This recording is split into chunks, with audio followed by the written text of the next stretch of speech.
Hello there guys, and welcome back to another video with me, xGimpyDwarfx from the Dream Assembly. Of course I'm in Space Engineers again, and I'm doing another spotlight. So what have I got to show you today?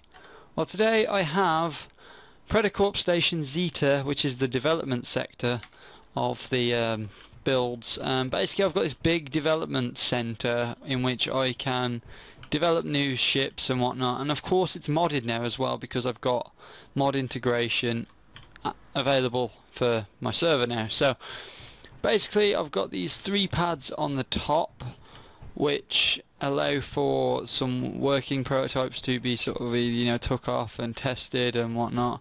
But I'm actually jump into one of these now. I do have quite a couple of mods on this ship, as you can tell. I have the whatever they're called, if I go G, they are called the Saber engines. I also have the fusion reactors, the fighter cockpit, the cathedral wings, the maneuverable, removing thrusters, slant and block, and then of course the fighter fins. So I have a lot of stuff added onto this from mods on the community area, but basically I've got these 2 ships up here which I'll show you where they go in a second. Now I do have this which I'll show you in a second as well, but majority of this ship is solar powered. It does have a few reactors as well which can be refueled from outside via connectors.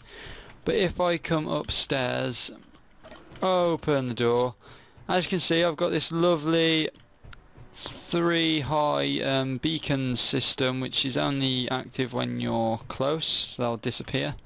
So when you get closer, you have the green level, which is the fighter level, you have the yellow level, which is cargo, and then of course you have the blue level, which is repair. Now they have done some tweaks with the light, so the light from the beacon does do sort of blocks them out a bit more, which is a bit meh. But you've got this lovely sort of viewing area in here, which just so you can view all the ships and whatnot, store some cargo, and you can have just wait around here, because when you've parked your ship up you don't know what to do next. You have to be instructed what to do next. And you have 2 pads outside of this as well for visitors more than anything. Anything on this deck is more for development stages. But I'll grab the higher ship, which is the weaponized version of that one over there.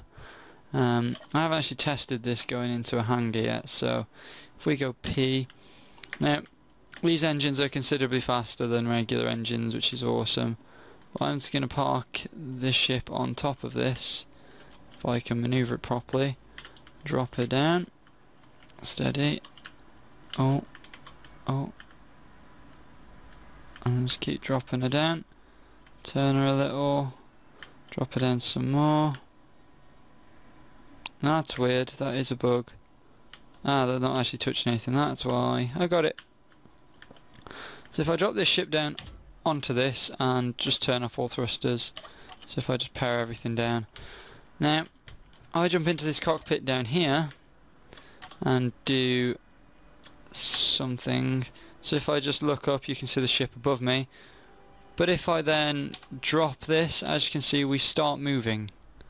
This is really cool. So we're actually moving at quite a considerable pace, and what we're actually doing is we're moving down the elevator. If I can get the camera angle right. I can't get the camera angle right. Screw it. Oh, I've actually glitched this now. Well done me. So, if I go 9, it opens the doors, and then if I go 6, you saw some lights turn on. So in here there are hangar bays. They can hold up to 4 different development type ships. Now as I said, the green layer is the fighter layer, so if I power on all thrusters again and pull her in, of course making sure to be wary of everything else around me and my surroundings, and if we drop her into the far end bay and just reverse her in like so, of course being very very careful on where we actually park. Okay, so we've landed. I'm just going to turn her off. And we're in. So we've parked this in the bay, and I actually did originally build these in the bay because these bays correspond to the size of the actual elevator which is there. But each level has different colours as stated upstairs when I showed you the sort of key to all the levels. This is the green layer, which is the fighter layer. Don't ask me why I didn't do it red. I did it green in the end instead. But basically in here we have all of the storage containers, sleeping quarters, which I may actually change out now for some bunk beds because I have them as a mod. And we have like just a basic area for the crew to sleep, because what this is designed for is you have a large crew in there. You come into here and start building prototypes of ships. Then of course they go test them, bring them back down, rip them apart. Other side of the ship, because this is bigger than it looks. You come through this double door. You've then got this area here which is quite dark, but basically what this is a refining, assembling and sort of cargo gathering area. So you can come down here with the ship, drop all your materials into here, bring them all through here, refine them, and you can then produce stuff with them. And of course it's a double chest, and those do link up as well between all three. I made sure of that. So that's the first layer. The second layer, nothing's going on with it at the moment, which is the cargo, because I'm not really working on cargo with PredaCorp at the moment. But what we'll do is we'll head down to the very bottom layer, which is the repair and whatnot. So if I go 6 again, turn the lights off, and go 9 to turn that off.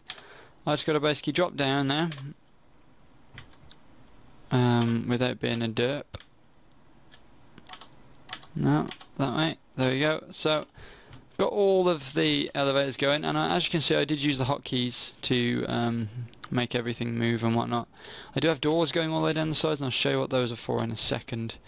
But we come to this door. If I go 4, which turns the lights on in there, and 7, which opens this, as you can see this bay is practically full with ships. What we've got here is a drilling ship, which is super flat. And basically what I've done is I've stuck engines on them, obviously to just recharge them and get them to full charge, so I can get them sort of out and, you know, flying and whatnot. But these do have full charge on them now, and this is like a crew carrier ship, so this carries the crew of the, you know, who work and drill and grind and whatnot to where they need to be. This is a large welder, which has got 3 welders because it's a lot more efficient that way. And then of course the grinder with 3 as well, because having 3 makes it loads more efficient as well. I also have these battery ships, which are basically dedicated batteries. So you have the one battery that fuels the whole ship, and then you have 3 other batteries that are just there ready to be used up on recharging other ships. Those can be used in the field. They're more expendable because they can just be broken down. Now of course I have done damage. A lot of this area does take damage from time to time with some of the thrusters, but again it's a work in progress. But we come in here and we do have the chests again, and we have more beds and chairs this time down here, and again blue lights just to sort of seal the deal with which sort of floor you're in. Now as I said, this floor is completely full. I say completely full. I've got space for 2 other types of ship, but I think I may do land vehicles there, but I'm trying to figure out some way of latching them to the floor. But if I go back into here and go over one, I've got the controls for the actual side doors. So if I look this way and you look at the doors, I do actually have the power, which I can turn on and off. So I can literally just shut down all power to the lift if I want to. I can hit open to the doors and then turn them all on, so all the doors open. And I even have power over the lights as well on the sides. So what has that done with this actual area? If I just close up the bay there, so if I go 4 to turn the lights off, and if I go 7 to do that, there we go. So those doors shut really nicely as well. And if I sort of come in here, drop down, drop down, drop down, drop down, there we go. So in here we have all the lift sort of workings and whatnot, and we also have some generators and stuff which can be fueled via connectors, like a connection block that's just behind this conveyor. So we've got that there, and we've also got a gravity generator, because this place does need 2 gravity generators to be powered, well, to be fully gravitational anyway.